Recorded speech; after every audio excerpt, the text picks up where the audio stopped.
Hey guys, I got my Weebill Lab in and I was really excited to get it. I was really excited about the design. I love the new design. I love the locking motors. I love the new shape. But what I was most interested in was the increased weight limit because I really wanted to use my A7 III with my G Master 16 and 35. In the past, if you wanted to use a full frame camera and a big zoom lens, you really had to use the Crane 2 or the DJI Ronin gimbals with higher weight limits, but this one is listed at a 6.5 or 6.6 pound weight limit, which is well above this setup. This setup is only about 3.5 pounds. But after putting it together, I was actually really disappointed because there are a few problems that make this combination not very usable. For one, the plate they give you rubs up against the zoom ring, so it makes it difficult to zoom while it's attached to the plate, which is pretty impractical considering that you buy a zoom lens for the convenience of being able to zoom in and out quickly. To solve that, they give you this little spacer plate, and that's supposed to lift the camera up a little and give the lens more clearance.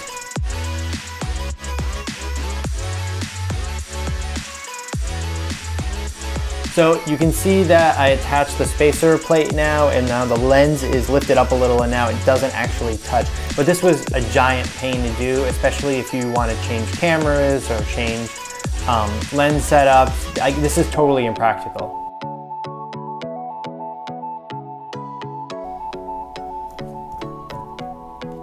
So you see I got the camera on the gimbal now, and I've got the camera as far back as it can go on the plate, and the plate is as far back as it can go in the tray.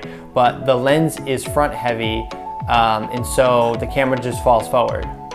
This is really disappointing because according to Zhiyun, they say that this lens and camera combination should work as long as you remove the eyepiece, which I did.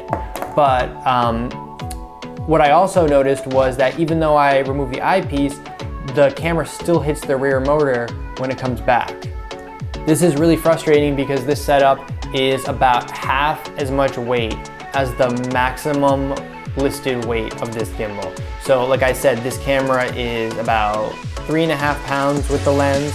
The max weight of the gimbal is about 6.5 or 6.6 pounds. So a normal person would think that this would be no problem for this gimbal to work with this camera setup, but it's very misleading.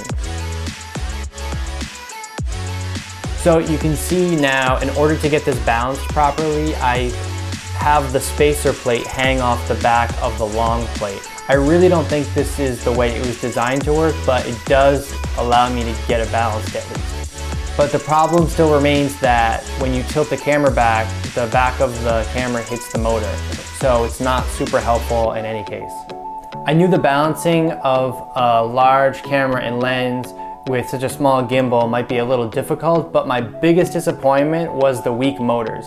I mean, again, this is supposed to hold a lot of weight, but when you actually try to use it, you feel like the motors are struggling, and sometimes they just give up and the camera drops down like that just did right there. You know, there wasn't much stress being put on it, the camera's balanced, yet the motors just seem to give up. I've even got the motor strength set to high. In the menu you can set it to low, medium, or high. I've got it set to high for this setup. So in my opinion, there's no reason this should be happening. This camera and lens setup is not anywhere near the weight limit. I've got it balanced. I just don't have any idea why this is happening. I also want to add that when I bought this, it was advertised to come with the phone holder that holds your phone so you can use it as a monitor, and it does not come in this box. And I've seen recently that B&H started including it for free as like a free add-on, but when I purchased this, it was advertised in the photo as being included with this, and it didn't come with it at all. So I really love the design of it. I love how small it is, but for someone that wants to use a full frame camera and a professional lens, this really isn't a viable option. If I really had to make it work, I could maybe squeeze out a few shots with it, but using it day to day or in the field or at a wedding or on any project is incredibly frustrating. So I hope that helps some of you guys out. I know there were a lot of questions floating around online about this gimbal. I had a lot of questions before I got it. If you have any other questions about your particular setup, let me know and I can see if I can maybe give some insight. But like I said, if you're using a heavy camera and lens, you're probably better off with the Crane 2 or the Ronin or pretty much any other gimbal that can hold more weight.